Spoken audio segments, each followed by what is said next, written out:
Agora eu quero lançar uma espina para vocês. Eu quero me jogar na piscina.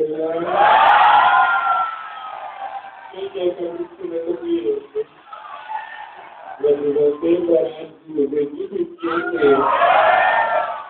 pois então vamos fazer assim. O DJ vai parar agora. Quando eu for na piscina, eu aviso para vocês. Mas eu quero todo mundo que estiver naquela piscina junto comigo. Vamos fazer um vídeo do Brasil, trocamos que somos uma raça superior a qualquer regra sexual. Porque somos felizes, vamos da vida, vamos fazer, vamos nascer.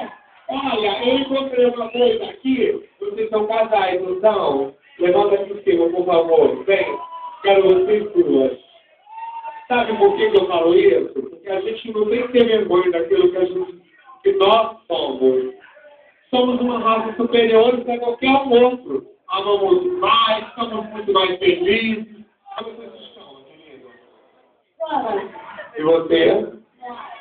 Olha, agora eu quero que vocês façam um favor para mim. Eu vou pedir a ela se me dê um beijo, porque eu sei que tem muitas coisas. Não sejam tímidas.